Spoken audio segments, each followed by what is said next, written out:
Come tu vedi? Bashite. Daga bona de. Nego nana ne folia. Tanala. Abi tu vedi? Sorcier, tu sais que Bob il a fait un accident. Oh, aga doko la ne be folla folo. Tanala. Abi ka chen fena de Bob mangena de. Ay accident ke a jugara de. Ima ne re tetinto bia ne ngo tellement ne bora ka accident kala make ne bolongo bi juma ne furugi adwa. Ne ko ndawal bano ne bolongi kira almami so e muso almami ngon madele ko yo. E accident. Tiena an kan ga fere ga ngata laje. Am délégation formée, am grenadine be fara ngonga. Sorcier. Sorcier. T'as pas vu il y a une nouvelle tête parmi nous? Aïe, mi foi daga wuli ko la bol ne tien fere. Ay ni ten daga wuli de. Daga wuli te ko. Daga wuli te. Sari eni anyono mana na grena. Daga bana de. Jo ngani présenter la folo sa. Ni to ko de go kurutumba. Yao. Ça va? Ça va. Ko tu godi. Abwa kono.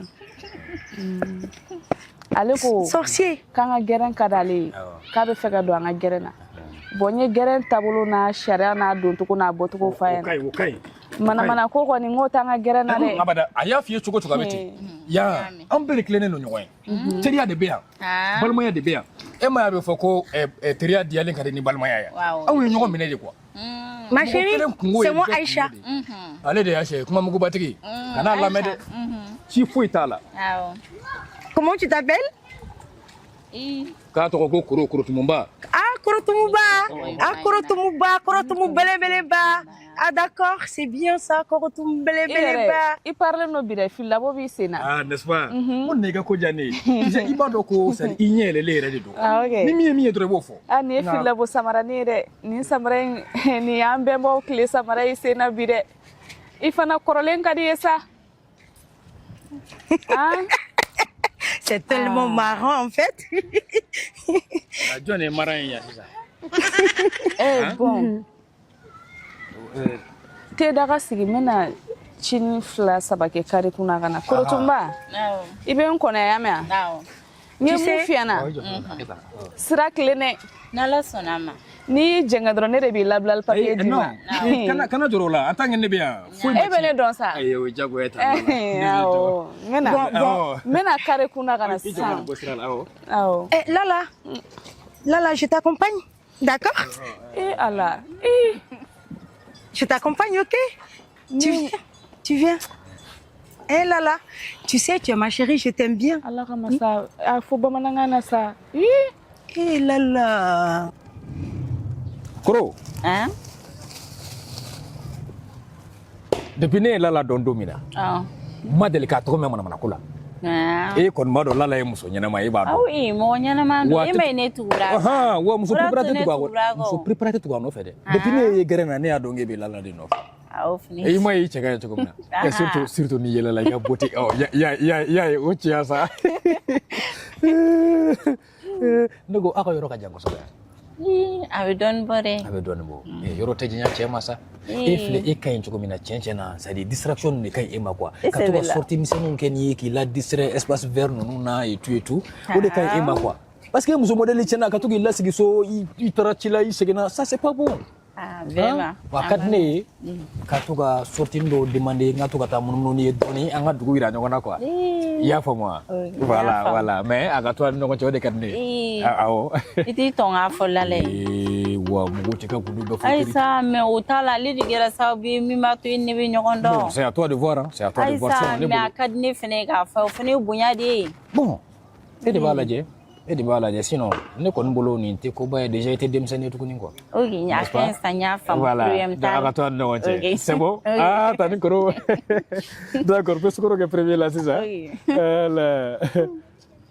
Ala.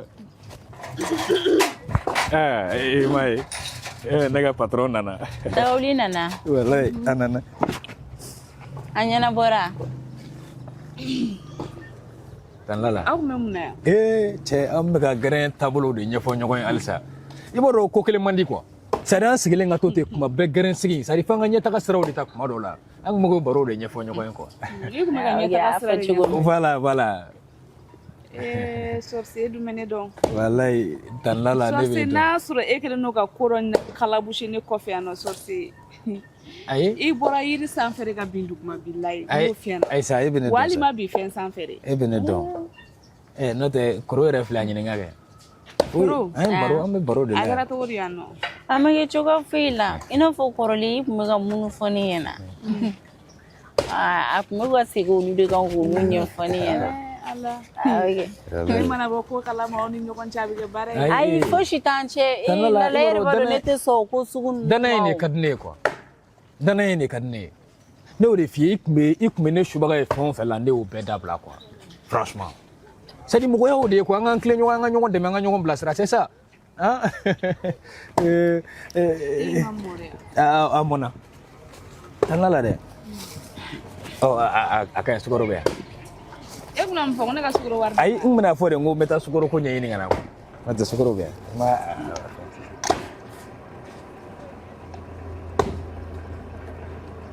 anote dugu posho ma tugo de obulu. Chenna ma la janga ferga ngata chef de grade na jedi ou bien? Hein? Ne bora en sro. Ay bora chem tan la fa ne jamfa kede. Mo se kunga element to wole anga fara dum ngata la je. Ma jamfa ke ni na oro. Ne kuma ngami ga no de. Ah d'accord. Autre problème. Ne fera na to fara ngonga. Donc am ta foli ke. J'espère que tarani na masani do yede parce que odi bana bato la jala na masani le muru. E be no fone na. Ya fa. E be na ne kanga fem ngere be no fone. Wallahi ne to fi.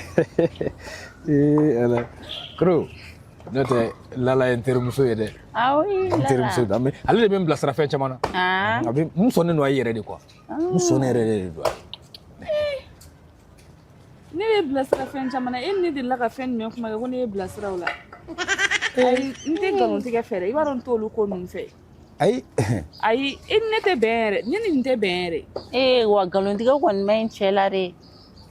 Ne galon tiga. Ai o ti bene o chemai ne blasra fen chamana ne be blasra fen jumena. Ali odo na ma fu ko ne ga chemise froissele no ko ne ga ko ne ga ne siri munu na manya. Parce que na wula numanguru ka don na be siri do ke kana ha kaba boro do ba. O te blasralia. Oh. O te blasralia. In ne ma be fo shi. Ay ne sabote ya odo na chemise do ko ne la chemise in kira Espagne ne kana dinema. Ayo yene la tro ku ba fo ko fali o kunu ko fono. Ka sene kana la mo ga jama badina. Ha? Ali ga bitanye da koli diga na da. Yiri ni ma fo ga fini kol dabla yiri na mai ne. Wallahi. Ni chemise ni ya ke tandra be fara. Me na na do nyini ngana comme. Ah na na nyini ngana. Comme premier mon na ko. Il va jatem na yama. Ay mun fe yana yana. Dunga chian fone na o ga kusa ne ga bwa kala parce que ne fle ne bora kum kala ma do. Wallahi ga ti sigi su bwa kono ka boke. Aya ma jugu man fom. Kuni mo kuni ko diara ali bi fanga sorti ke e pianga bo fene. Awre fe. Awre nyo fone yana. Okay. Me koda nga. Wallahi garange ta da babuluga. Ray o yitiye ma to me ngalomida. Te nesri. Mbadem te nesri kembe ka tombula bili la ba ka client yi tombula meni la jali fe chama be soro ala. Inafo téléviseur écran plat, téléphone portable fo ka ta se humidificateur ma ani la jali fe chama be soro. La jali fe nuru me soro chugudi.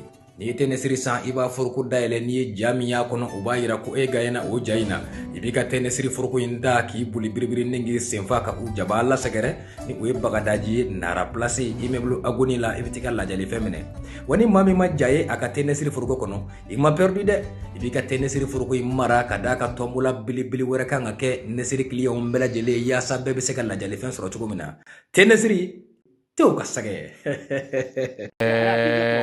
Bolo ke bi shiketa. Mo sugo be furu be tabe duba de ma. Du bele ba de ikelema to bele be kana fi nogo. Ani to fasa. Ngache ki baraj meme. Che jamana me amana ko sango. Hein? Che ko me dugula sa est-ce que klubana? Est-ce que kluba kadwala? C'est sa génération gay. Laissez tout ça. Parlons de quelque chose de porteur, quelque chose qui va frapper. Yoro ne de la ka nyefinyana ne sigile me yoro to ga njala fo ka dabla ne ma nyefinyana. Hein? Et quand je venu faire une classe. Non, ni to isa. Ça dit, ame wakati mina sisa. Et remarquez mi rek kele no en général. Ça c'est les jeunes filles ça dit d'aujourd'hui. Ça dit war no man kadu bedi quoi. C'est-à-dire que ou te fa ka bara de quoi. Oui, malheureusement. Mais il est temps que Ferrekat qui nous n'allait quoi. Ça c'est vrai, hein. C'est vrai. Kɔrɔ ni wari jara mɔgɔ ye ka sɔrɔ i ma baara kɛ a ko bɛ taa nin parce que e tɛ fɛ ka baara kɛ e bɛ fɛ ka wari sɔrɔ. Non. o yɛrɛ ka fɛn kuma kuranin min bɛ yen nɔ sunkuruba modèle kuranin min bɛ yen nɔ ko pa i b'o dɔn i ni sunkuruba bɛɛ ye kelen mais a moderniser. Ay olu y'a VIP de o minnu bɛ taa appartement ta o tɛ yan f'u bɛ taa u bɛ voyager yɛrɛ de. VIP dɔrɔn t'a la hali petit pi b'a la a kɛmɛnan ta b'a la yɛrɛ sa. Mais ne ma se k'o de faamu quoi.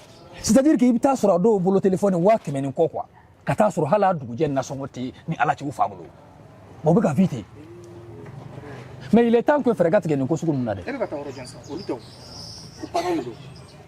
kana da parents kun sa an ka cɛ. dɔw de bɛ se ka taa weekend u bɛ taa kɛ village la u bɛ taa kɛ yɔrɔ wɛrɛw la u bɛ taa fan bɛɛ e ɲɛ bɛ u ka iPhone 17 miliyɔn 1 dɔɔni o bɛ e denmuso bolo e ka nasɔngɔ t'i bolo e dun b'a san ka d'a ma jɔn y'a san ka d'a ma. Baw tɛ den lajɛ baw tɛ denw lajɛ denw bɛ t'u yɛrɛ ma ten tɔ. mais i ka voyage ko kuma in bɛ da nin na han. parce que chaque fois i b'a ye c'est-à-dire u bɛ voyage ni fɛn ninnu na ni min tɛ lulu dɛ i t'a sɔrɔ u taara Kayi dɛ walima u taara Dubaï dɛ. J'ai appris pareil, hein. J'ai appris aussi. Hein. Ça, c'est la vérité. E ka dɔ k'o la jɔn. i ka dagabana kɛ. Lala Cheko. Tan Lala. Ale ma ɲi dɛ. A bɛ kɛ. A bɛ mun na kɛ yan. I tɛ mun manamanakan fɔ dabila. bɛ kɛ. Yɔrɔ aw filɛ nin jogo dɔ de bɛ aw la c'est à dire ni aw ye mɔgɔw jalen ye ɲɔgɔn dɔrɔn a bɛ fɛ ka fɛɛrɛ bɛɛ de kɛ walasa ka mɔgɔw kɔdon ɲɔgɔn ma o tɛ yan. A kana da Kayiba ma dɛ. Je sais que c'est faux. Tu es vraiment ça affiché. I jɔ dɛ muso ninnu aw muso aw bɛɛ ye kelen aw bɛɛ ye kelen aw bɛ n'aw sigi ka mɔgɔw bloquer yan de aw bɛɛ jogo kelen. Lala viendra vous trouver ici. Lala n'o y'a sɔrɔ Lala de taara yen fo ka ne ye cɛ min Lala ye layidu de ta ne o k'ale bɛ ne fɛ ko c'est à dire fɛn o fɛn bɛ yen c'est à dire n'a sɔrɔ a bɛ don ne gasi la ou bien n'a man di ne ye ale tɛ fɛ k'o kɛ quoi mais Lala ka taa Kayiba. olu bɛ to yen sa n'i ye npogotigininw voyager ka taa Kayiba yan fan ninnu ni Kayi yan fan ni Dubaï a kun dɔnnen don quoi. e ɲinɛna 31 sursajɔ quoi Lala ka cɛ ma na kɛ malobɔrɔ ye sanglo bɔrɔ ye ka. non aw yafa deli ne fɛ o aw yafa deli ne fɛ o yafa deli la sa o to yen. mais Lala bɛ na ne sɔrɔ yan e fana bɛna dɔn subaga ye cɛ min ye bi. E bɛ se ka dɔ fɔ Lala ma. An tile ko Lala wa. Tan Lala. Ne tɔgɔ. Ala. Ala cogo di aw sigiyɔrɔ d'a ma. Ne tɔgɔ b'aw da kɔnɔ. Ok n'i ɲɛnafin de tun bɛ subaga la. Ala. Toi d'abord. U bɛ ka mun de fɔ yan nɔ. Ils sont en train de te critiquer. Ko ne ye mun kɛ. Tan Lala kana nin lamɛn e kɔni b'a dɔn kabini e ye dɔn. Ne nana n tɔgɔ de sɔrɔ o da kɔnɔ n tɛ awɔ tɔgɔ sa fɔ la dɛ. e m'a faamu sa. Ma chérie. Oui. Mais comment tu peux partir à Kenyeba et tu me ramènes rien comme cadeau? Hein? En gagnant au second tout ça. Eh ma chérie, tu sais que je t'aime au grain ici. Il n'y a que moi. Il n'y a que moi qui tiens à toi. Ces gens-là, quand tu n'es pas là, il faut qu'on parle de toi. Qui t'a à Kenyeba? Ali John y'a fɔ John y'a fɔ a bɔra John dabara kɔnɔna na. Ne ko est-ce que o kuma fa de bɛna wuli e la an bɛ Tan Lala kɔrɔ fɔ ko mun kɛra. John y'a fɔ. Han. John y'a fɔ sa. John k'an kun bɛ ka Tan Lala kɔrɔ fɔ. Sɔse. Ayi kuma ma. Sɔse mi dɔn ne nkalon tigɛ n ka bonya b'i kan tiɲɛ fɔ ye. Ala. Tan Lala. Sɔse tiɲɛ fɔ. Ayi ayi sisan han. Ayi jɔn b'a ye. A ɲɛfɔ John a kuma in bɔra John de da kɔnɔ ko ne tagara Kayiba. Ne somɔgɔ tɛ o a fɔ ye ne sa. Comme John ne tun bɛ k'a fɔ yan nɔ. A ɲɛfɔ. John a to ten sa. A ɲɛfɔ bɛ a ɲɛfɔ wuli k'i jɔ bɛ. A ɲɛfɔ. Ayi comme John ne tun bɛ k'a fɔ yan nɔ ko ne taara Kayiba. Ayi comme John tun bɛ k'a fɔ ko e taara Kayiba ko ne bɛ e fɛ ko e bɛ voyager ko e tɛ mɔgɔ ɲɛnama. Awɔ. E cɛ ni ye nafigi de. Na ka e k'i sigi. E ma to fɔ. Wuli k'i jɔ. Depuis quand e ne Kayiba? Depuis quand e ne Kayiba? Depuis quand e ne Kayiba? Tan Lala hinɛ la. Han? Tan Lala hinɛ la. Depuis quand e ne Kayiba? Depuis quand e ne Kayiba? E fana tɛ mɔgɔ ɲɛnama yafa deli Tan Lala fɛ sa. E delila ka ne Kayiba sisan ka jɔn y'a fɛ yen. Tan Lala. Jɔn y'a fɛ yen. Ayi deli sa. Ma chérie, il doit ça. Ayi i deli la sa. Tan Lala. Ayi kana kɛ ten sa. A fɔ nin ye John nin ye e kolokoto cogo ye Tan Lala bolo. Et t'es ça. Oh, voilà. Mɔgɔ kɔrɔ fɔ n'ala sɔnna ma kɛ. I t'i bɔ ne da la. E yɛrɛ bɛ Lala dɔn. E bɛ Lala dɔn. Ne tigɛlen don i la. Et tu granais là. Et tu granais là. Ton ebe tande. Et tu granais là. Il sorcier. Tiens là la kuka ne sa ngani ya ko dira la to ko dedu. Ne fa ne ku sonne bado de ne ku ta do ebe tande. Ki terga labla muso yi. E ya be wala ya ko la be tema. Ne e fa musa e kan follow la bora e de da kono. Ebe kla kana jon churu. Nya churu nyaje. Nya churu nyaje. Ne be kan intérêt de fa. Teria kai son. O kuma be ka boala. O kuma be ka boala. Ama tiens des fois. Et change me. Nga koni iniga ko be tiens ne ma ni janjanja nunu na o koni là je suis d'accord avec toi. Sincèrement. Mais ngani ya ni ndigira la de. A to ko dedu. Parce que là na nyona badi. Ou ka bloquer fanga de ka bon quoi. A plupart bébé ta appartement ni ou be voyager kata sari ka se ka war no mani soro quoi. Ti ay war no mani to isa ka barake sa. Ko kon man no de. Ibado. Sari am be ka dué dambe dudi. Ifenegi jon fene nga do fa. Mais ka do fo. E man problème il laulia. Ele ya bela wuli sa. Ah mais tiens de terre. Yo ye fo ki yere jira. Jiena. Mais là fa na beta bu na kenye ba. Ne be bomako ya. Ti to ya. La na ga ko be. Ne ba do abe son ko be ma. Mais kenye ba takai. Ne mandala. I ka kuma ntana ne dongo ni ya digira la fa e kele kede. La kume kenye ba di. Akume mo me kenye ba. Mgo tekeni ngata ete barala. E beta munai. Iso mo ko jumeme. Ha? Ale jamu mi la o jamu te kayba e ta munila ne fa ne ko me da ko me kana mo juger o kana mo juger galonga kanya ba e mali dugu do yo e wulu de be kanya ba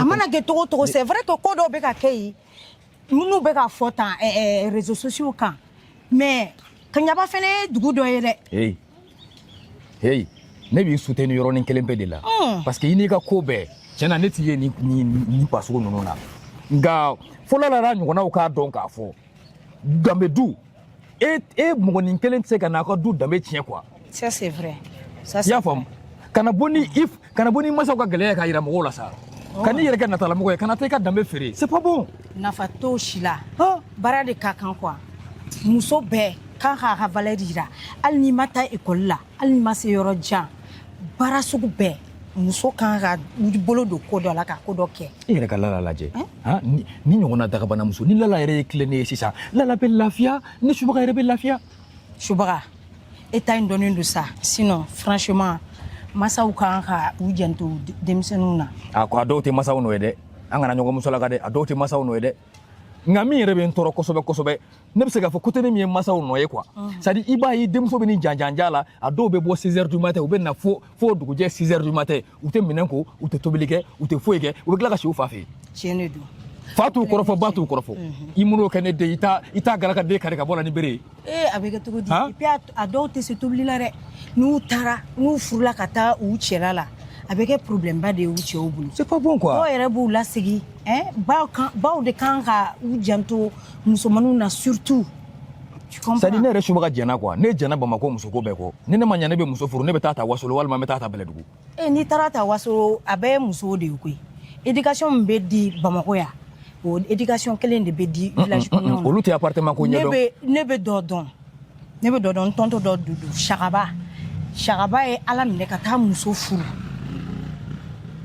fena kolokani ngana muso inale ay kalo sabake bamako ya anya yelele na uyo fo ay dugumne ko ni zie clair nyele la dien dongo do abita ga dugu ko ma obolo da donc nga kanin jogo into bamako ya il est temps que ni ko nunu nga se ka limiter quoi exactement ka se ka tike nunu na mais fere se ka tike nunu na en tant que parent fana ma wuli ku jo la c'est ça faut parent fana ga wuli ku jo la parce que ni ya ni ko nunu fana be ga anche o de fana no do quoi parce que ni bu naga quoi kana folo duma kata ibta soro a rebe ga war min duma an se ka di ala mbaw masokono an se ka di ala muso masokono ça c'est clair ne ko ni ne donto e ni na fo ne shude ko ne tiye ni manamana ko lafiyo joro me kuma lala fesa na mesa kuma lala nege sa ka sari ne nga furu sa ka lafiya ka bon ko nuna sa e bi se ka lala balolia kuma ne te ka balwa e ga donga do me lala ete ni ka lala ka binana ni nu mom ne adogo we grande sa we mo e grande ete ere ti foi kalama ma furu la fura ko hali no asori chetara iri sa fere ki kata yelema en tout cas ce qui est bien ne gon me min gon fo ibe conseil di inyogono uma je sais que il konte apa nunu kono na munu ba kono ani munu me faka do akono a ka di n ye ka message véhiculer olu ka se k'a faamu k'a ye k'a fɔ ko danbe du e kana kɛ sababu ye k'a ka du danbe bɔ a la e kana kɛ sababu ye ka malo birifini biri i somɔgɔw la nafolo kama sɔrɔ kama muso man ka kɛ intérêt lamɔgɔ ye quoi a ma nɔgɔn hali sisan i m'a ye hali ni muso dɔ ye ɲɔgɔn ka numéro sɔrɔ dɔrɔn i b'a ye sɔgɔma a ye ɲɔgɔn ka numéro ta sufɛ a bɛ sinna k'i wele k'i ka wari ci a ma franchement muso de kan ka valeur dɔn an yɛrɛ la dɛ ne ma valeur k'aw yɛrɛ la an fana tɛ valeur k'aw la o ne kɔni tiɲɛ na ne jɛnna Lala dɔrɔn tɛ dɛ ne ka ɲi Bamakɔ musoko bɛɛ la ayi de la sa non ayiwa Majida e ka na ka taa sa e fana i tɛ la i k'i ka taa i mɔ sa a bɛna kala sisan koyi ko bɛ cogo di ko tɛ cogo la cɛ i koyokolen don sɔgɔmada la n'o tɛ la i sira bugurijɛ de cɛla k'i pari k'i koyoko ta k'i sigi sinon i ka bi siri ninnu Shala beauté cɛ tiri mun na ba ye n ka cɛ ko o ye gardien ye e n'o e kana na kuma don ne da kɔnɔ sɔgɔmada ye da dɛ tu sais quoi Lala John écoutez-moi vous savez anti ko n y'a f'i ye k'i ka to ka kuma bamanankan na i b'a dɔn ko Aïcha ka ko ka di ne ya mais a ɲɛgɛbɛ de ka bon quoi non il va faut pile bɛ kɛ mɔgɔ min quand je vais finir de parler wesh j'ai un américain là qui arrive kuma min mɛ i b'a kɛ kuma bamanankan de la c'est quoi ça attends je vais te raconter l'histoire j'ai eu un peu d'argent tu veux de l'argent ou pas ni sorcier tɛ kelen koyi i bɛ tɔw dominer ni wari ye nin tɛ dominer ni wari ye dɛ ou bien John a bɛ ka wari ko ma de fɔ aw ye k'a bɛna wari di ma bon ne la tu veux pas d'argent cɛ n terikɛ walayi manamanakan tɛ i parle no bi ni dagɛlɛ ye la dɛ non mariki yɛrɛ sara kɛra i kun man ka ɲinɛ tuluni i kun b'o san kɛ na i ɲɛda walayi n ka mɔgɔ ye sa arrête de le toucher comme ça c'est quoi ton problème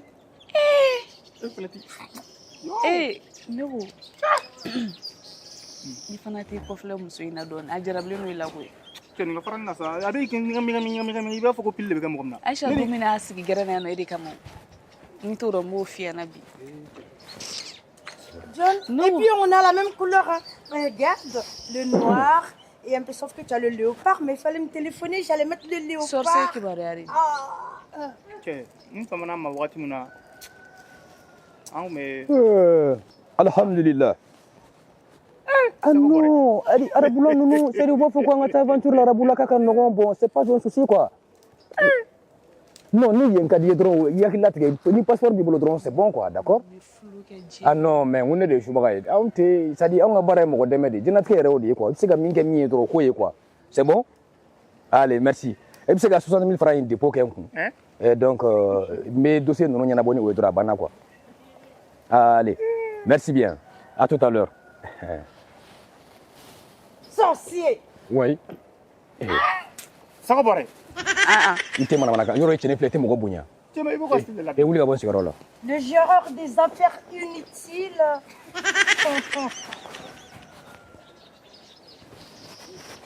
cɛ fana ka wuli ka fɛnɛ ne ma dala nin laban ne bɛ gɛn ka bɔ gɛrɛn na o e b'i sigi chef de gɛrɛn sigiyɔrɔ de la hein tu es malade un jour Bob sera là tout ça va finir Bob hali ni ye Bob bila sa a b'a fɔ ko ne de chef de gɛrɛn e ka nin filɛ bani tan Lala a bɛ cogo di a den ka ɲi sa a ka kɛlɛ banna i b'a dɔn i ka yɛlɛ cogo ni de bɛ ne faga quoi c'est à dire ka to ka yɛlɛ bɛ très bien i filɛ cogoya ni min na nin n'i tora tan dɔrɔn i bɛ subaga moteur bloqué oh John cɛ ka ɲuman bɛ ouais n ka cɛ ça va bien subaga si ah ouais kan jumɛn bɛ yen ça va cɛ sisan i donna ni 60 000 kan de mun bɛ yen ouais bon comme an m'a fama bi ta ye bon n taara mission dɔw la Kuwait n ye n to yen n taara Arabie Saoudite ninnu na ko jumɛn bon en même temps n ye mission laban Qatar quoi voilà j'ai fait tout ça en 3 jours san ka nɔgɔn bɔ mais an yɛrɛ dama ka ji don ɲɔgɔn kan o ye malobaliya ye dɛ ni adamaden ka tile bɔra ala kama a y'o tile to yelen na sa e tɛ ka fɛn dɔ jateminɛ yan bon fɛn dɔw bɛ yen terikɛ oui o tɛ la i ka jaba sira de nana sɔgɔmada in na jaba sira jumɛn komi kale b'i ɲɛkɔrɔ o tɛ den wɛrɛ ye gɔyɔ la kɛrɛma lɛburu fana b'i da la c'est-à-dire bon aw fila aw tɛ ko min dɔn n'o bɛ ka ɲɛfɔ aw ye avion kɔnɔ voyage ma nɔgɔn poussière minnu bɛ yen o sanfɛ poussière de dugukolo la non mais sorcier j'arrive pas à te comprendre quoi mais tu n'es pas étouffé là mais regarde comment tu es on dirait un bouffon ouh là là ne de bouffon ye Audifuma. Ne de bouffon. Kuma juguba yɛrɛ. Toi aussi bouffon. O ye kuma juguba yɛrɛ. Ayi, bouffon. Hein? Bouffon. Okoro. A conjugué à la combien de personnes? Comment go bouffon? Oui, ne cɛ ale muso o tɛ bouffon ya. Lala, dis-lui de se taire. Aujourd'hui, je suis pas bien.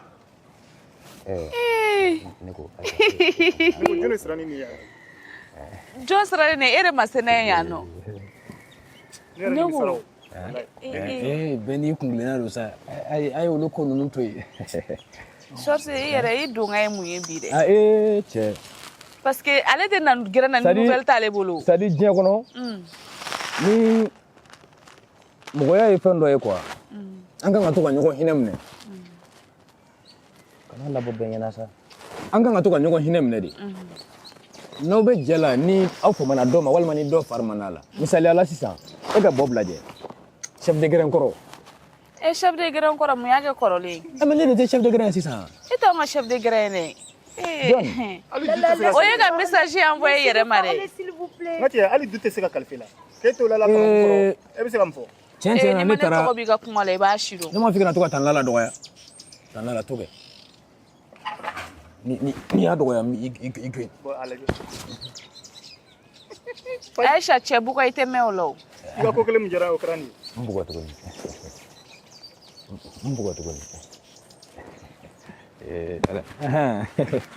a bɛ ka soso de faga soso de i ye mun minɛ lala a ye wari de minɛ Adama Adama i tun bɛ kuma min na i k'a continuer Adama chef de grain Tiɲɛ na ne taara Bob lajɛ franchement ça ne va pas quoi.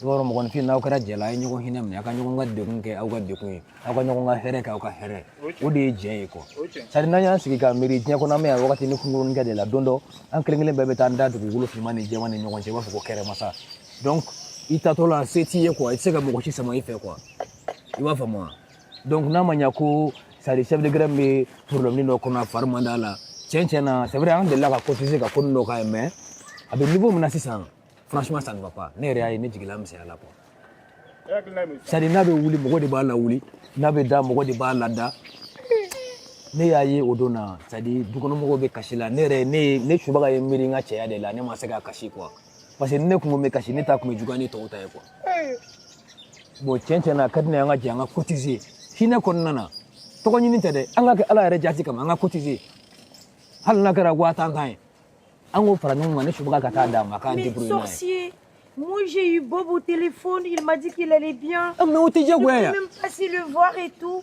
Il s'est senti en forme et tout. Banabaatɔ filɛ n'i y'a ɲininka ko fari ka fisa diyagoya dɔ k'a fɔ k'a ka fisa o de ye an ka logique ye yan o de ye an ka tabiya ye yan hali ni ça ne va pas i b'a fɔ ko a ka fisa diyagoya dɔ Bob k'o fɛ yen sa sinon sa santé franchement a man ɲi quoi an ka ko dɔw lajɛ ɲɔgɔn bolo. Oui. I ye kuma min fɔ ne yɛrɛ vraiment maaya ye hakili ye. Ni de ka di ne ye o John ka to ka ne ka kumaw sɛbɛntiya o de ka di ne ye. Vraiment nin ka di ne ye. I ye mun fɔ an ka kɛ ten mais i ka ko tɛ n bolo tantɔ n bɛ se ka da i la an ka nin kɛ. An ka se sɔrɔ kɔni na. An ka nin kɛ ala yɛrɛ kama quoi ni nin franchement. bɔra kuma la surɔ an kɔrɔ dɛ Bob kuma kan ka kɛnɛ i b'a fɔ ko ayi. Tanlala. Bob ko ne ma k'ale kusayara yɛrɛ de ko baasi fosi t'ale la. John ne ma bɔ k'o de ɲɛfɔ sisan. Banabaatɔ kɔni filɛ n'i kumana a fɛ diyagoya dɔ k'a fɔ ko alhamdulilayi k'a ka fisa sa o ye ka énergie de di. Ok, d'accord. Combien on cotise? Moi, je vais cotiser tout de suite. Vous savez que moi, Aïcha, je n'ai aucun problème avec ça. Filɛ ka kuma de ka ca quoi. Ale ka kuma de ka ca. J'ai l'argent. Qui n'a pas l'argent? Non, on va cotiser. Je suis prête pour la cotisation. Voilà, on va 50 000 francs. Ça fait 200 000 francs.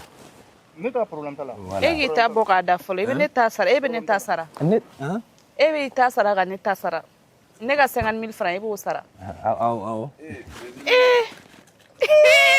Allah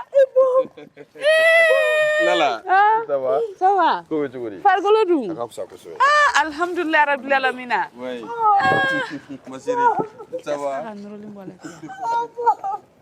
Tu m'as trop moqué, tu sais. Tu sais, sans toi, j'étais rien, Bob. Comment tu vas? Bob Marley. Wallahi. E cɛ a bɛ kɛ cogo di?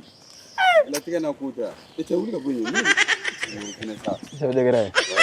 Faria fila ko fe awa. Alhamdulillah. Awa. Ne be n bolo si yɔrɔ o yɔrɔ ni ne lala ye n bolo si yɔrɔ o yɔrɔ tile bɛ bɔ yen nɔ de ne lala mana n bolo si yɔrɔ o yɔrɔ tile bɛ bɔ yen nɔ de chef de grade cɛ i yɛrɛ a bɛ i n'a fɔ ko in kun géré kan dɔɔnin. Lala, tu sais, j'ai sorti mes 50 000 francs. Et j'allais lui donner comme ça. Il allait aller foutre quoi avec ça? Mais ça va faire 2 fois qu'on cotise, si je me rappelle. Ni bora no sisan. E sa todo. K'ale tɛ se ka kuma. Ale tɛ se ka tagama. A ye kuma bɛɛ fɔ. K'an ka cotiser ko 50 000. Ne kuma bɛ kɛ i bɛ kuma to ne lala de bolo n bɛ kuma. Ne Bob tɛ yan ne lala de bɛ yan nɔ. Tan Lala kuma b'i bolo. Kuma bɛ ne bolo e y'o fɔ e m'o fɔ kuma bɛ ne bolo. Bob ne fɛn min ma bonya kɛli ma o tɛna se ka bonya fɔli ma quoi. Awɔ. Sorcier filɛ nin depuis e ka bana in kɔnɔna na sorcier filɛ a donna denmisɛnnin caman fɛ yan a ye ko caman ɲagami an yɛrɛ sorcier bɔ problème ba de kɔnɔ yan nɔ don o don a bɛ n'i sigi yan kuma kura de la quoi bi ta kɛra mun ye a dogokan kɛra de ko ale bɛna dɔ bila k'u ka taga arabu la k'ale taara kuyati dɛ k'u ka taa arabi saoudite dɛ a bɛ tila nin bɛɛ la ka tila ka n'i sigi filo de la an dala yan nɔ k'e bananenba de don k'e tɛ se ka wuli ka fosi kɛ fosi ni mɔgɔ tɛ ko hali e ka wuli ka don ɲɛgɛn na ko mɔgɔ de bɛ k'e sababu ne fana ko ne ne bɔra kuma la surɔ ne m'o yira ne na dɛ o la ne fana ko a ma kɛ n ka ka ne ka 50 000 n ka k'a ta bɔ ka tila ka ne ta bɔ parce que kalabanci mɔgɔ t'o dugu dɔn quoi kalabanci dugu dɔnnen tɛ dɛ. Faudrait expliquer à Bob que c'est la 2e fois qu'on allait cotiser pour Bob. Tiens donné. E ka bana wagati yɛrɛ au début an bɛɛ wari fara ɲɔgɔn kan k'a di sorcier ma ka taga di mais est ce que e ye wari in sɔrɔ wa? Kabini ne banara fɔ bi o bɛ ne ni sorcier cɛ. A don ne tatɔ la wagati fɔ bi o bɛ ne ni sorcier cɛ. I ko cogo di? Wa ne de b'a wele téléphone na dɛ. Sorcier ma deli ka ne wele ne de b'a wele tuma dɔ la a bɛ n ka appel ta tuma dɔ la a t'a ta yɛrɛ. N'a y'a ta i b'a sɔrɔ a bɛ kuma daminɛ ne yɛrɛ y'a wele min kama hali ne tɛ se k'o ɲɛfɔ a ye. Ne y'o fɔ e Lala o hali su subaga b'a ta bɔ o kun. Sam donc i b'a cɛ i jɔ n ka kuma fɔ quoi. N nana gɛrɛ na n mana kɛlɛ la yan ye n ka yɔrɔ de. wariko kuma min fɔra ne lamɛn ne b'a dɔn sa k'e bɛ marché ɲini ne kɔ la o nin ye ka marché sɔrɔlen nin i ye ko min sɔrɔ nin ko in sira fɛ mɔgɔ si ta ninnu tɛ foyi dɔn a la o ninnu t'i dɔn ne de b'i dɔn mais subaga i tulo dayɛlɛ i ka n lamɛn kosɛbɛ ne ka bana ka k'i ka jagokun ye a dan ka kɛ gɛrɛ in na ye i bɛ yɔrɔ minnu yɔrɔ dɔn ni ne b'a yɔrɔ dɔn ni n taara mɛn k'i taara dɔrɔmɛ 1 minɛ mɔgɔ la o yɔrɔ ninnu na subaga ne ka banako tɔgɔ la ne tun bɛ ka jɔrɔ ni e de comme e kun ka jɔrɔ ne bɔ ne la Aisha samara in don i sen na ne m'a fɔ n ko à part moi n ko mɔgɔ si tɛ i bolo kɔrɔ t'a kama yan ne m'o f'e na. Lala, c'est un escroc. Tu l'aimes, tu es amoureuse d'un escroc. Tu peux pas tomber amoureuse d'un escroc quand même, moi. i ka mun b'a la C'est pas normal. C'est un escroc. Tu oses parler. Mais je vais te fourrer ce talon dans ta bouche. Hein. Est-ce qu'il va donc? Il va couper mes boulots. Doni. Mais il va rappeler. Pitako. Chubra. Il baisse sa ligne là. Début shoot à black là. bon i b'a dɔn c'est à dire quoi ne b'aw respecter quoi mais n b'a fɛ a ka permission kelen di yan quoi subaga wuli ka bɔ an ka gɛrɛn na non n ko kuma caman fɛ ka wuli ka bɔ an ka gɛrɛn na dɔrɔn n ɲɛ b'o dɔrɔn de la cɛ k'i wuli ka bɔ an ka gɛrɛn na mun de kɛra Balangolo t'as filɛ. Bien fait. Hein? Escroc. ni cɛnin tɛ yɛlɛma fo ka diɲɛ wuli quoi mais lajɛ mais bana ne de b'a et puis n b'a wele de dɛ aw fana bɛ cotiser a b'o dɔn ma mais est ce que aw fana m'a dabɔ a kama parce que aw bɛ subaga dɔn ka tɛmɛ ne yɛrɛ kan o. non ne ko n ko ka wari in ci ma quoi n ko ayi de komi subaga sen bɛ e ka sira kan don o don dɛ mɔgɔ min yɛrɛ ye kuma in yɛrɛ bɛɛ ta k'a fɛngɛ a tigi sigilen filɛ nin ye. N bolo minɛ.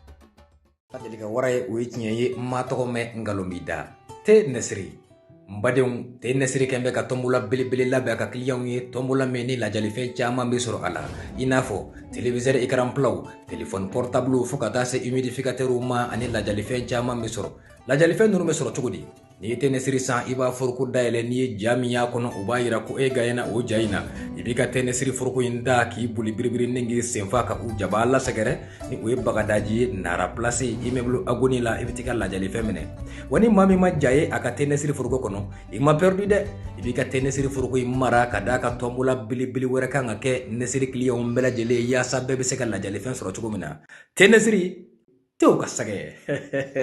Tiens, Bob, oui? Mais ce que j'arrive pas à comprendre, pourquoi une femme ne vous suffit pas, mais vous en prenez jusqu'à 4 femmes? C'est pas normal. C'est vrai. Ah. I b'a dɔn ni e bonya tɛ sisan y'a sɔrɔ ne ye ninnu mɔgɔ damadɔ bɛ gɛrɛ na subaga y'u gɛn quoi. Mais n'i yɛrɛ ye kuma ye yan. Ayi.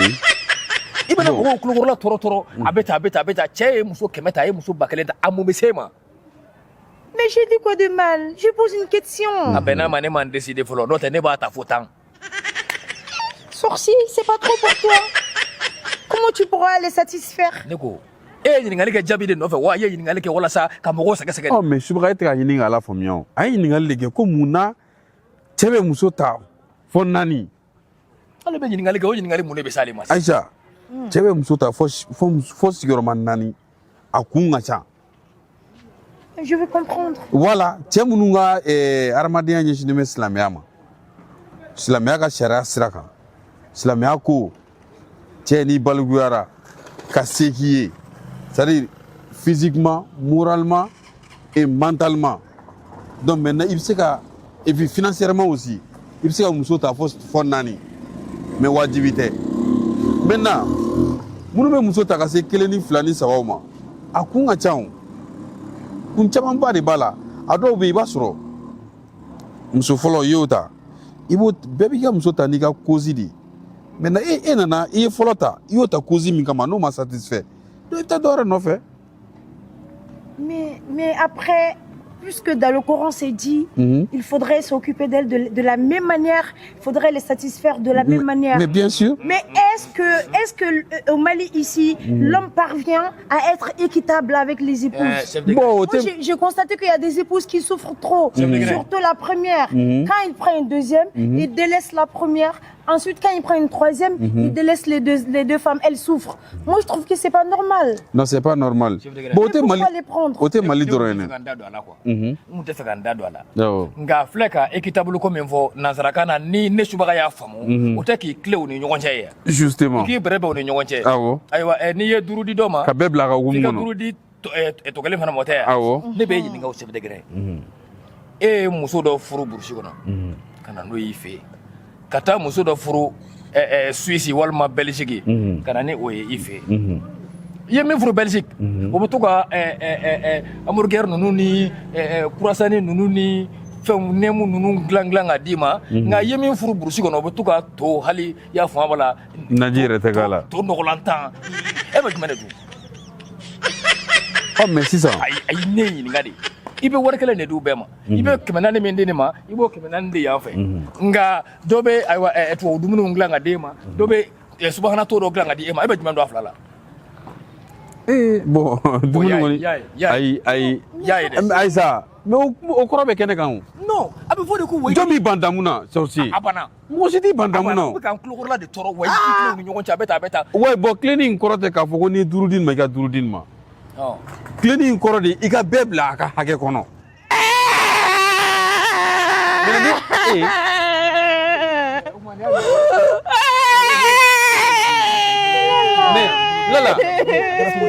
Lala tɛ yan mun de kɛra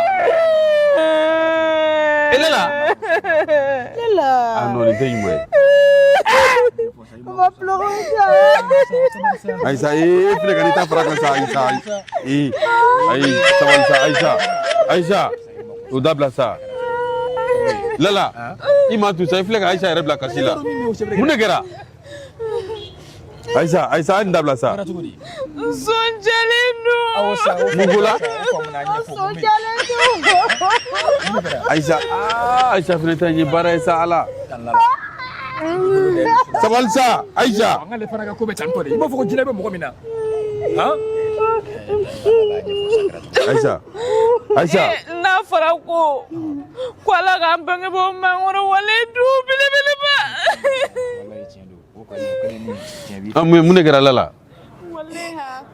Ala ka bɛɛ lajɛlen ɲɛ mɛlɛn to i den na wa. O ye tiɲɛ. Wa mun de b'i ka ko la? N'a sa na. Lala, i fana sa sabali sa. Moi-même, mon père est mort aussi. An bɛ fɛ ne ka taa so de. An bɛ fɛ an ka gɛrɛ. Mais Lala, an ɲɛfɔ an ɲɛna kɛ yanni ka kasi. lamɔ maɲi non. Comment de do ne bɛ gɛrɛ ci quoi. Ne ci ka. N kana taa so mɛ ɲɛfɔ. A kɛra cogo di a ɲɛfɔ? Aïcha. I fana k'i makun ye fɛ sa cɛ. Ji ma jɛ n ka so sumaya. Ji diya nɔ mɛ sɔn sumaya.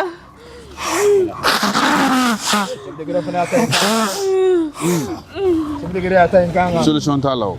O tɛ mura ye ale ta ye fɛn de. T'i ka teri juguya kan fɔ la dɛ. I ka teri juguya kan fɔ. Lala sabali sa. Mon père est mort. Mon frère jumeau aussi est mort. Mais a da Ala kan sa, o e dalen tɛ Ala la. I dalen tɛ Ala la. A da Ala kan dɔrɔn. Waleya. Den dɔ de b'an ka kare kɔnɔ. A fa sara. E magatɔ ko filɛ nin ye sa. A fa salen sisan u filɛ ka denw tila somɔgɔw ni ɲɔgɔn cɛ. Den taara tɛnɛmuso min fɛ yen nɔ. A don bɛ nɛgɛmafɛn don, den tɛ nɛgɛmafɛn don.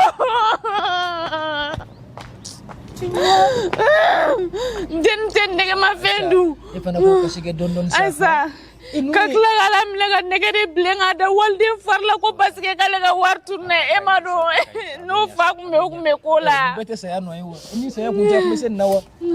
Kana kasi, ni bɛ nin bila Ala ka minɛnw de kɔnɔ. Chef de gré. Lala,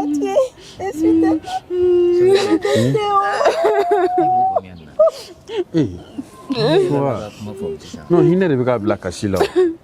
Ne dusukun bɛ kaminen don. Ne dusukun tɔɔrɔ la ne kelen ka n dennin farikolo i ɲɛ tɛ se ka d'a kan. Fo ka ko bɛ nege bɔ ne na. Ale bɛ ka min fɔ, mun ye a kinikini kɛ ne la. Parce que ale ta ye a bɛ ka min ɲɛfɔ o ye saya de y'o cause kɛ. Mais hali lamara bɛ na ni ninnu ye k'i den di mɔgɔ ma ko t'a lamara i ka mara cogo la. Tuma dɔw la i bɛ taa sɔrɔ den bɛ lahalaya dɔw kɔnɔ. Non, n'a filmera k'a yira e yɛrɛ la i bɛ fili i yɛrɛ fɛ mɔgɔ ma. Même si hali n'o y'a sɔrɔ i balima fa kelen ba kelen de don. Olu fɛn ninnu ma nɔgɔn dɛ.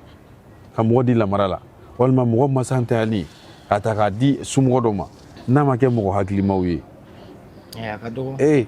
Ni y'u sigi kɛmɛ kɛmɛ min bɛ se ka den don a sago n'a ngolo cɛ. K'a sɔrɔ u m'a dɔn k'a fɔ ko saya dama ka kan bɛɛ de la maa si t'i ka wagati dɔn. E min filɛ ka nin masa ntanyalen e min filɛ ka gɛlɛya siri o la bi. Chef de gré ne ye kuma in bɛɛ fɔ Musa. I ni mɛ Ala bolo wagati bɛɛ dɛ. I bɛ to ka saya ko kuma préciser. Ne y'a f'i ye subaga tɛ saya ko kuma fɛ. O tɔ la an bɛɛ tɛ sa mais Ala ka n'an si saga bɔ an denw kɔrɔ. Saya dama ka kan bɛɛ la sa.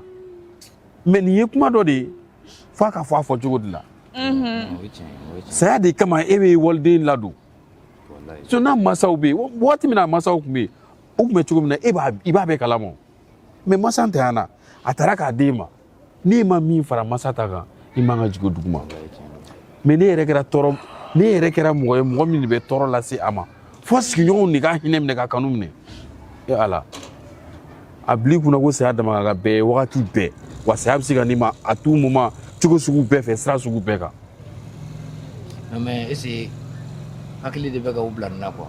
Parce que hadamaden filɛ ni miiri ye mɔgɔninfin jɛ i ka mɔgɔya ma dafa. Mais ni sigi k'i miiri n'an y'a bila saya minɛn kɔnɔ ko saya de y'a to waliden taara ka d'i ma k'i k'a lamɔ i b'a bila i kunna don dɔ i fana bɛ t'i da dugukolo finman ni jɛman ni ɲɔgɔn cɛ i b'a fɔ ko hɛrɛ masa. Donc e denw bɛna kalifa jɔn na jɔn bɛna e denw ladon n'i ye min kɛ mɔgɔw ye o de bɛ sara i ye quoi. Ni ye min kɛ mɔgɔw la o de la bamananw b'a fɔ ko n'i ye min kɛ cɛw tatɔ la cɛw sɛgɛntɔ fana b'o k'i la. mais mɔgɔ caman de bɛ min dalen tɛ zana in na koyi kuma kɔrɔma de don bi kuma tɛ dɛ an ka lawale mɔgɔkɔrɔw ka kuma jateminɛlenw de don a bɛ f'i ye wagati la i bɛ tila k'a jateminɛ i b'a jaabi sɔrɔ chef de grain billahi juru n'i ye juru don wallahi a bɛ sara siga t'a la il est temps que mɔgɔw ka se ka ko dɔ faamu quoi halisa a bɛ fɔ ko anw de fɛ yan ko Mali ye hinɛ jamana ye n'an ka dumuni kɛ ko de bɛ anw fɛ yan mais hinɛ ko kuma min bɛ ka fɔ an ɲɛ t'a hinɛ in na quoi an si tɛ si fɛ an ka taabolo kɔrɔw minɛbaga de bɛ ka dɔgɔya mais ne tɛ k'a faamu quoi bon f'an ka segin ka na an ka taabolo kɔrɔw de ma o de tun ye Mali ye o ni ne yɛrɛ ye sigi ka mɛn an bɛ ka yɛlɛma de k'i sigi ka mɛn étrangers da ko wayi ko Mali ye bɛn jamana de ye Mali ye hinɛ jamana de ye dunkafa bɛ yan de mais chef de guerre ka na ye k'a fɔ ko kuma in ye kuma kɔrɔmaw de ye quoi mais tiɲɛ kura tɛ quoi a bɛ ne cogo ka tɔɔrɔ an ka jamana kunu réalités de kun don mais bi réalités tɛ tuguni. Sorcier Bob, vous savez, moi, mon père, il est décédé quand j'étais bébé. Ma mère, elle s'est remariée avec un autre homme. Lorsqu'elle s'est remariée, son époux, il ne voulait pas me voir. Surtout, j'étais jumelle. Mon frère jumeau est parti chez ma grand-mère et moi, j'ai été élevée par ma tante. J'ai eu toutes sortes de souffrances. La nourriture qu'elle donnait à ses enfants, moi, je n'avais pas droit à cette nourriture. Elle me battait, elle me frappait. Elle m'empêchait même d'apprendre mes leçons afin que je puisse travailler à l'école. Mais malgré tout, j'ai tout fait.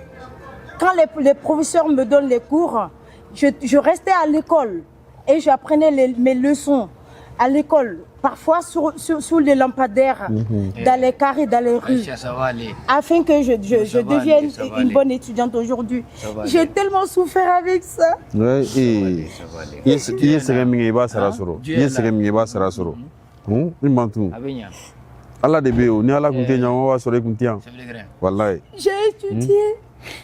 Je me suis démerdée jusqu'à ce que je sois qui je suis aujourd'hui. Mais malgré tout, je n'ai vu aucun parent côté paternel. Tellement que j'ai souffert dans ma vie. Je n'ai même pas eu de l'affection. Mais if ne filɛ cogo min na tan san mɔgɔw fana bɛ minnu ɲɛwalen de ye fɛn nin cogoya in na donc i bɛ ala fo n'i ka cogoya de c'est ça ala fo i ka barikada n'i ka cogoya ye mɔgɔ dɔw b'a fɛ ka kɛ e de ye o aucun enfant ne mérite d'être orphelin et d'être délaissé élevé par un autre parent. Ni ala ye min kɛ jɔn tɛ se k'o bali ni ala ye fɛn min kɛ jɔn tɛ se k'o bali alhamdulilayi bi amen kana mais ala fo c'est tellement pénible quand j'y pense. Aïcha. Bob. Ça va? Ça va très bien et toi? Oui, ça va. Mais Bob, qu'est-ce que tu as? Amouna? Habituellement, tu me salues pas comme ça. C'est dommage, manga moko masa Aïcha. Je suis en train de faire du bon thé pour toi. Mais et t'étais voulu encore au sera kuma chaman la tin tu isa la kama ça. Mais mon negera. Non, n'ta kuma chaman fait ga té wuli kan toi. Alors là, je vais attendre sorcier là. Parce qu'avec toi là, franchement, c'est chaud.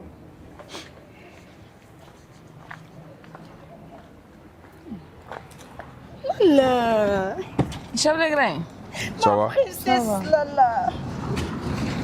Chef de grain n'est pas de bonne humeur aujourd'hui, hein. Attention. Chef de grain, calme même.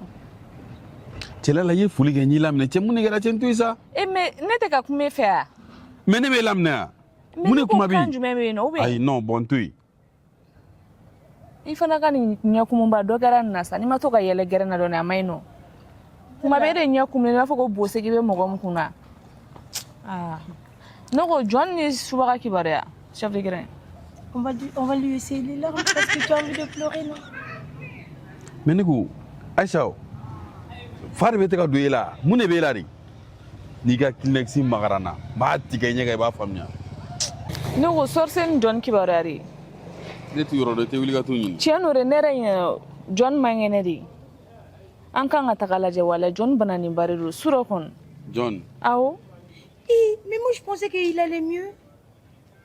Oh là là, le pauvre John. John mangene. Aba banakundon. Oui, allô?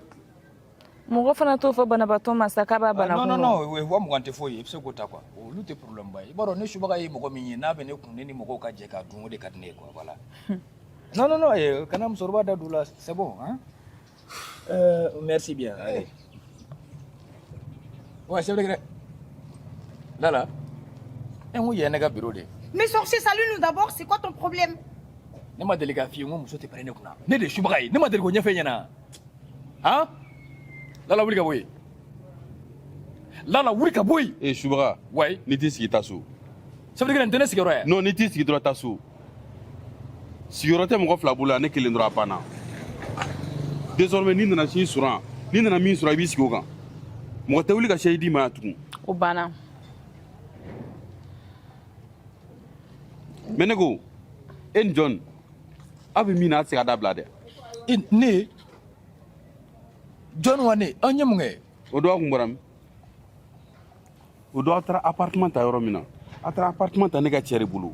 A ye ne wele k'aw photo de ci ne ma. Mais jusqu'à présent aw bɛ nin appartement ta ko de la halisa. O la sɛbɛn ko t'aw kɔnɔ bɔnda la sa a kalaban ci. O balile la ninnu bɛ fɛn kɛ mun ka jugu ne ni. Min kale... Hey! Mais o la i bɛ fɛ k'i photo de bɔ ka yir'i la, ne bɛ fili e ma diɲɛ kɔnɔ. Oh mais ne ko ne de ye subaga ye, ne photo bɛ kɛ mɔgɔw kun ye jagoya ye sa, mais sisan appartement ko in e b'a dɔn o tɛ ne subaga jogo ye. John y'a kuma kun tigɛ ne ye quoi. Parce que a ko ne ma ko wayi ko ale bɛ fɛ ka ne ko ne da tɛ Parce que John tɛ yan nɔ i bɛ k'a da John na. Mais hali ni John mɛ ne b'a fɔ. John man kɛnɛ de Ala kama John to yan. Ne da foyi tɛ appartement ko in na, ne da foyi t'a la. Subaga, n bɛ min fɔ aw ye, a filɛ nin activité minnu na nin cɛ nin bɛ se ka ko caman lase aw ma diɲɛ kɔnɔ a ye sabali. Subaga sabalila de. O don ta tellement k'o dépassera aw ni mɔgɔ joli kun don a bɛ musoman 5 bɔ aw cɛ 2 mais o bɛɛ ye mun ko suguya ye.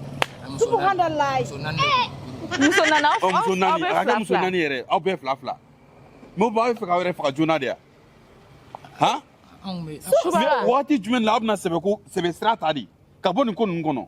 N tɔgɔ bila ka b'i da kɔnɔ a partir d'aujourd'hui kana fɔ ma ko lalabile i y'a mɛn Ayi ko ninnu... hali i ka appel ka don n ka téléphone kɔnɔ. mun de kɛra min nɛnɛ. Hali i ka appel a kana don n ka téléphone kɔnɔ wa ne nana gɛrɛ na i mɔgɔ o mɔgɔ kana n'a fɔ ma bilen ko tangala la. I mana waati fɛn fɛn sɔrɔ k'a ye ko aw ka ko bɛ ka nɔgɔya i b'a ye de ja tɔ bɛ ka juguya ka taa fɛ. Ayi chef de guerre ko muso ninnu... mais non ala kama sa tɛ. Répétition de tun bɛ yen ko de la an kun bɛ ne tun bɛ ka muso ninnu kalan ni répétition. Awɔ. O bɛ kɛ appartement la. Chef de guerre ko tɛna se k'o kɛ carré fana kɔnɔ sa. Musoman naani. Le sorcier n'est pas une personne de confiance. Mais tu dis que moi, Aïcha, je suis la fille, je suis très attentive. Mais sorcier là, je suis sûr qu'il était avec par là. Tu n'as pas raison ici. Tu dois pas te lever. Si tu te lèves, je me lève 4 fois. Alajɛ. Ne ko ni muso bɛ kuma i tɛ tigɛ ka taa ne ɲɛ. A b'a kɛ i sigi ka bɔ an da la. Aw de t'u ɲɛ dɔn an na. Tu pars prendre les appartements avec les filles de rue, les filles des joies. Moi, je t'ai vu, mais j'ai rien dit, hein. Parce que je tiens à la... Mais kalama k'a fɔ k'a bɛ se ka bana jugu sɔrɔ nin na. Hein? N'i ma t'i ta bila dɔ la, dɔ b'a ta la s'i ma. Hein? Mais diɲɛlatigɛ tɔ b'aw ɲɛni ma. A ye ko wɛrɛw ɲɛɲini a ka nin dabila sa. Ninnu tɛ sɛbɛkow ye quoi. Bien vrai que denmisɛnninya hukumu dɔw kɔnɔ, mɔgɔ b'i kulonkɛ quoi. Mais kana to kulonkɛ k'i mago sa. Mais nin bɛɛ ye mun ye tan? Mɔgɔ tɛ se ka diɲɛ kɛ ka sɔrɔ i ma don nin ko sugu dɔw sira fɛ. Appartement ta, muso 4 aw mɔgɔ 2. E cɛ, ala kama sa aw bɛ mun na ye? Aw bɛ mun de la ye? Répétition. E subaga, e bɛna yɛlɛma kuma jumɛn? Chef de guerre n jo t'a la. A fɔ ko tan Lala ka yafa ma. Tu es devenu instituteur pour aller répéter quoi? Ne da tɛ don o la. Lala, la décision te revient. Hein. Moi, je te dis, sorcier n'est pas à ton niveau, en fait. Sorcier n'est pas à ton niveau. Wallahi. Quelqu'un qui s'appelle sorcier, comment tu peux tomber amoureux de quelqu'un qui s'appelle sorcier? Mais c'est pas normal, Lala. Tout ce qui est sorcier, ça veut dire démon. Tout ce qui est démon, ça veut dire enfer. Tout ce qui est enfer, c'est bon dans la ça. Ne m'a donné ni ma ou ka du beti ou ka bebla nyona. Mais Ni muso muso avec ma ka tɛmɛ a bɛ ka tiɲɛ de fɔ. Aha. N'a bɛ ka tiɲɛ de fɔ. Ne bolo yanni ka kuma Aïcha fɛ i tɛ kuma Lala fɛ fɔlɔ. Ah, tiens do. Ayiwa. A b'aw ni ɲɔgɔn cɛ ne da foyi t'a la. Chef de grain, le premier est prêt. Merci. Tanala. Tanala an me répétition la. Ne ko an ta jɔn lajɛ wagati jumɛn ni Wagati min ka di yɛrɛ kɛ. An t'a kɛ sa. Mais c'est ce qui a rendu malade John, non? Et 4 filles. Ne ko i tɛ tere kuma dabila de ya. Mɔgɔ t'a dɔn walayi. E cɛ man kɛnɛ. An ta jɔn na ye wagati jumɛn ni parce que n'o tɛ ne ɲɛ tɛ kuma la yan nɔ ko kuma min importance bɛ kuma min na yan nɔ quoi. Subaga bɛ ka yafa deli fɛ tan dɔ la o fana tɛ kuma kalalama dɔ ye. Lala. I fana kana dusu bila hakili ɲɛ kɔ. Ah, chef de gré kuma nin na dɛ. Subaga jɛngɛnna cogo o cogo. Wallahi. Solution tɛ mɔgɔ si bolo k'a la tile. Wallahi. Ni e Lala tɛ. Wallahi chef de gré. Parce que a nikun b'i fɛ. O Wallahi. kɔni n'a ka ko bɛɛ o tiɲɛ. Jarabi ye E fɛn de bɛ se k'a bɔ nin ko a ninnu ma na. jufa wallahi. Ibiri ayi a ka biri e m'a fɔ ko n ka yafa ma Ibiri k'i tigɛ da duguma tan A bɛna mun kɛ? Ibiri ba in Lala gɛrɛ na yan fɛnɛ. awɔ a ka biri sa a ka biri ne ma biri n tɛ yafa ma a b'a biri n bɛ n sen d'a kan Non, je vous en bon c'est bon kana na yafa deli n fɛ a bɛ n ta de kɛ so a ka ɲi nɔ n ka Ibiri Lala. ayi i jɔ sa i jɔ ba in Ibiri ba in Subaga Ibiri e tɛ ne fɛ yan e tɛ ne fɛ yan wa Ibiri i b'i tigɛ kɛ tan tɔ i b'a kɛ tan na n ka ɲɛ i b'a kɛ tan a kɛ ten awɔ Lala. Subaga a kɛ a fɔ chef de gré c'est moi la m'a kɛ Chef de gré.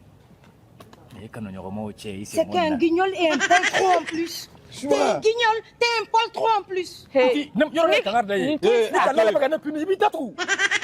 Subaga. Mais tu es malade. Ibiri. Pourquoi comment? Hey, Ibiri sa. Non, John bɛ kɛ ne ka douche. Ibiri. Kana jigin an b'a yu cɛ bɔ ne sen kan. Jarabi de mago kan. Ibiri. Deli ka wara ye o ye tiɲɛ ye n ma tɔgɔ mɛn ngalon b'i da te Nesiri n badenw te Nesiri kɛn bɛ ka tɔnbola belebele labɛn a ka kiliyanw ye tɔnbola min ni lajalifɛn caman bɛ sɔrɔ a la i n'a fɔ téléviseur écran plat téléphone portable fo ka taa se humidificateur ma ani lajalifɛn caman bɛ sɔrɔ lajalifɛn ninnu bɛ sɔrɔ cogo di n'i ye te Nesiri san i b'a foroko dayɛlɛ n'i ye ja min y'a kɔnɔ o b'a yira ko e gagné o ja in na i b'i ka te Nesiri foroko in da k'i boli biribiri ni k'i senfa ka u jaba lasɛgɛrɛ ni o ye bagadaji ye nara place immeuble Agoni la i bɛ t'i ka lajalifɛn minɛ wa ni maa min ma ja ye a ka te Nesiri foroko kɔnɔ i ma perdu dɛ i b'i ka te Nesiri foroko in mara ka d'a ka tɔnbola belebele wɛrɛ kan ka kɛ Nesiri client bɛɛ lajɛlen yaasa bɛɛ bɛ se ka lajalifɛn sɔrɔ cogo min na te Nesiri tew ka sɛgɛ.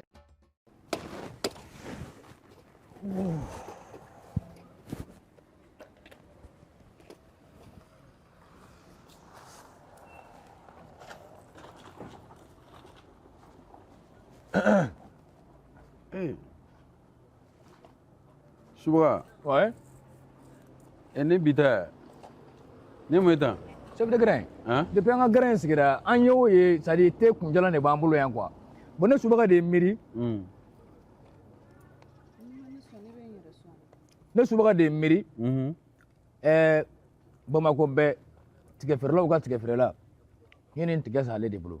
Ka na n'a ye n ko n bɛ na walasa an bɛ se k'an da mɔnɔ bɔ cogo min na quoi. O ka fisa a y'a ɲimi. Voilà. Non n bɛna a mugu bɔ a la fɔlɔ. Donc an bɛ sɔrɔ ka ɲimi lɛsiman quoi. Ah mais e bɛ ka bɔ a la ka tila ka ɲimi ne dɛ. An bɛ ka nɛnɛ di n'o y'a sɔrɔ. Ayi nin di yan. Nin di yan dɛ.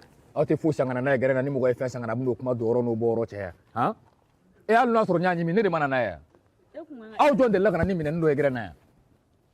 Ni Subaga bɛ kuma ko ouais Subaga vraiment tu parles beaucoup o tuma ne kana kuma. Pourquoi comment? Ɲɛtɛ jɔlɛ ni mɔnɔ. Tiga jɔlɛ ni mɔnɔ. Ye 400 de ye. Ale ka tigɛ ye VIP de ye o de la a man ca quoi. 400 de filɛ nin ye. E kɛlen ka na ne tiga nin dɔrɔn nin tiga nin dɔrɔn.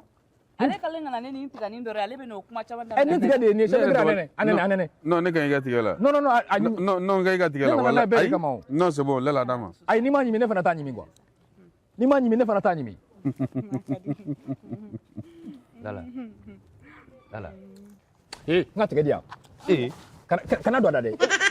yɔrɔ ne delila k'a f'i ye n ko n'an bɛ carré kɔnɔ chef de grève ko t'a la denmisɛnninw bɛ tɛmɛ quoi au moins an de kan ka kɛ exemple ye sigida la parce que bɛɛ b'anw dɔn grève na yan mais n'a fɔra bɛ tigɛ ta ka don chef de grève da kɔnɔ cogo di sorcier oui ni foyi tɛ la la ne dɔgɔnin de la la ye ah mais hali ni dɔgɔnin don est ce que o kɔrɔ kɛ a ka tigɛ la ko yɛlɛ n'i kunkolo fɛ cogo o cogo i ɲɛ yɛlɛ ni ɲɛ yɛlɛlen don n tɛ fɛ a ka tigɛ don i da kɔnɔ tuguni de baba dun da ne min nana ne tigɛ a ma baba dun da mun de kɛra ne de ye n ka tigɛ san e ma tigɛ san gɛrɛ ne kama awɔ i ye tɛ joli min gɛrɛ na i b'a wari sɔrɔ cogo dɔn ne fana y'a cɛman wuli dɛ bɔn tigɛ in sigi chef de grève ne tɛ se k'a sigi chef de grève bɛ kuma i ka kuma Subaga ne de tɛ chef de grève n ka addition ye yan mais Subaga tigɛ in sigi mais mun de kɛra a don tigɛ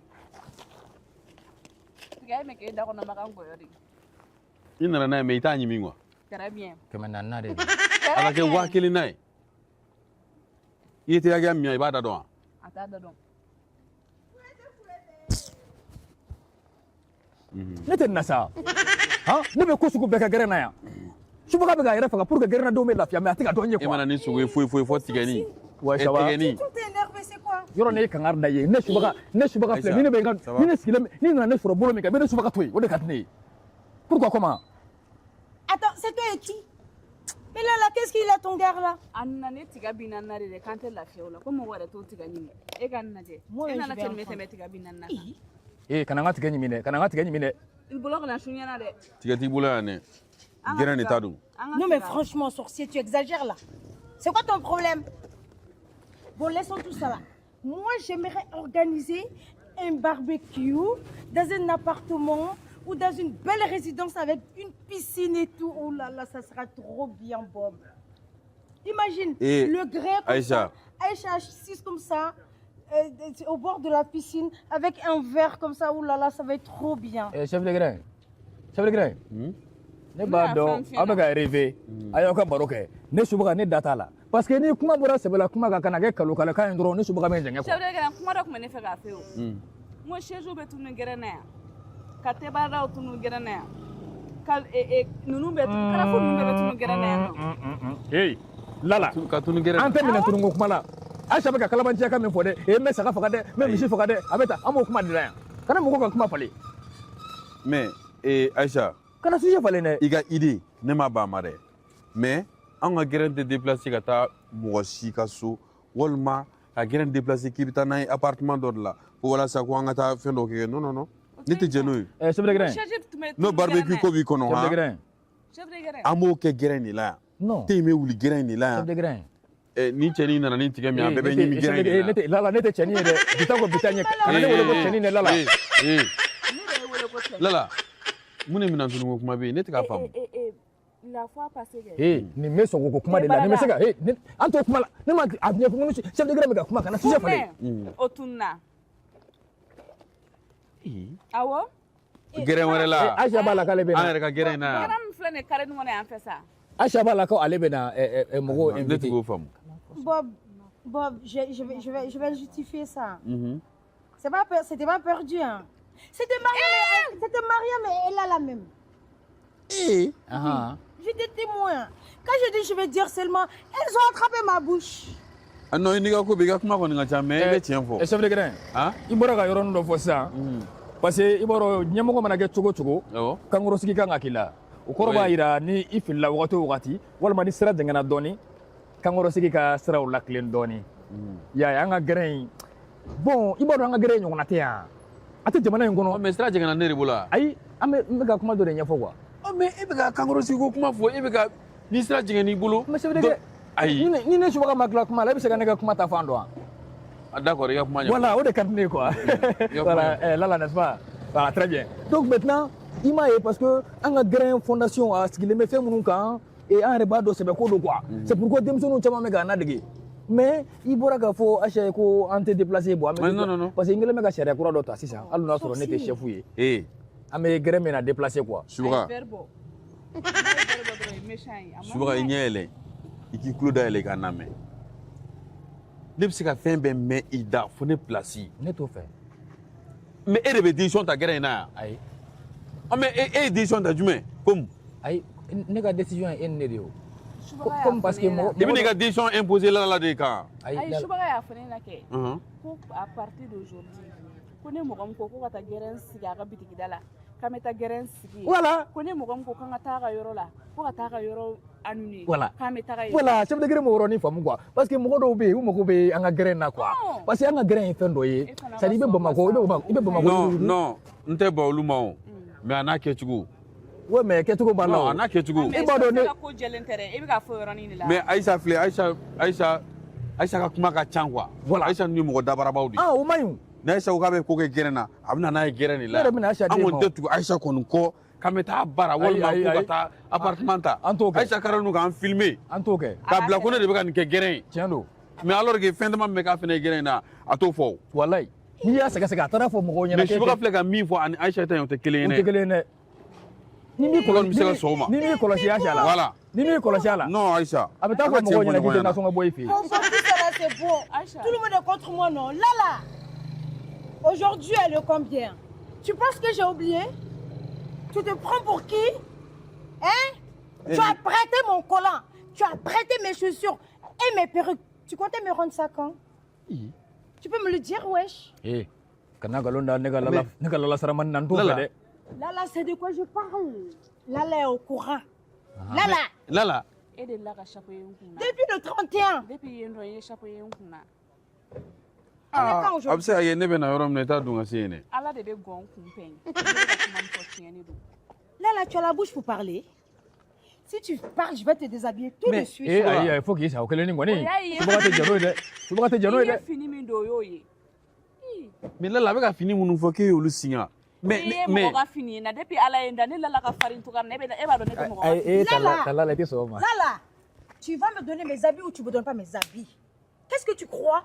Eh. Mais tu te prends pour qui à la fin? hey Envoie-la des Aïcha Aïcha mais ne ka kuma fere mais fari bawla Ni suba be ko be frère. Aïcha hey c'est mécanique Lala ici Temegisi qui a fait. non C'est quoi? Ate mo ko bonya. C'est de ta faute.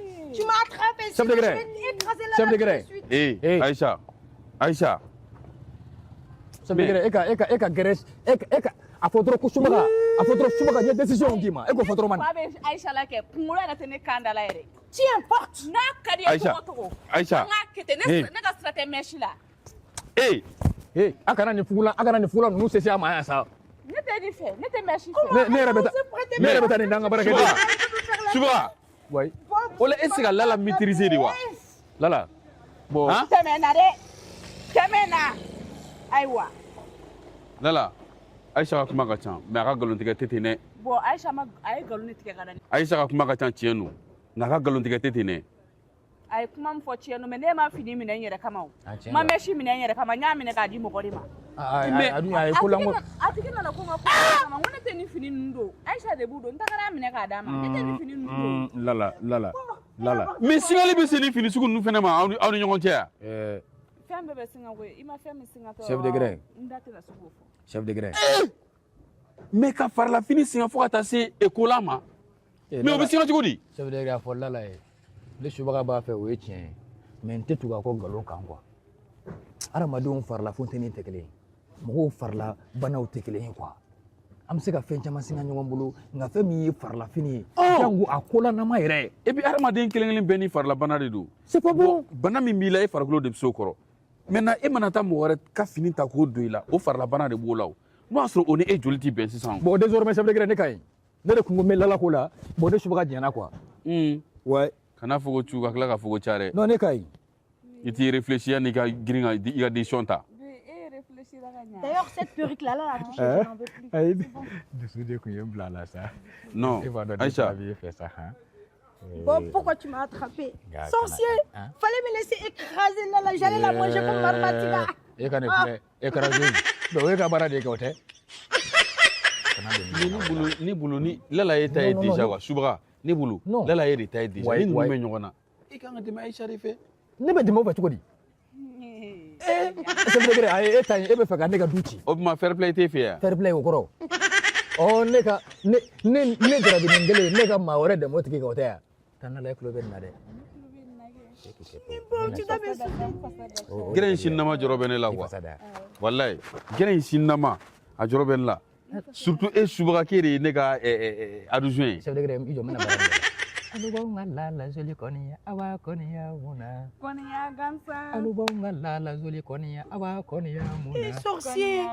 Sara mi me la ni fanala oe ala sonde ye. Konia gansa. Daula mi me la zoli fanala oe ala sonde. Ala kala nega. Mais ngone même fie. Ki glani. Même fie. Ibi se donc le demanda là. Mais dija ka do sugu kono. Ika far la finu sanga dila la maka bo fini singala. Et on fait bien arranger oyoy. Ça veut dire que on clale nous ça. Kana kuma nous fait. Doni la gushi nte foi kaula. On ta anda kai. Fini singa. Du suta kono La wala. ya jashi ko fo. Wa bana jugu de bawnye. Ça veut dire que ni masabali ka dobo kuma mugubala. Ne suba ka dobo ko do quoi. Ferme-la. Parce que Ça suffit. Comment faut que Ça suffit. D'accord. Bon, non, bon, non, pourquoi comment? Tu te lèves, si je me lève, c'est grave. Hein. Si moi, Aïcha, je me lève, c'est grave. Ay, bigeren bana. Attention. Geren bana. Ça veut dire que ni man blami faga. Oya ka geren ko di. Oya ka geren ko. Ato ka tana ka chezi. Ama sikiti kuma. Lala. Pourquoi comment? Lala, tu dis quoi? Lala, tu veux que ni kulo mai nangata na. Lala, tu veux que je me déshabille? Ni toi, ni kan nangata. Ni mangana tani toi. Nangata de. Kan ni tani fa ni gawa de sa.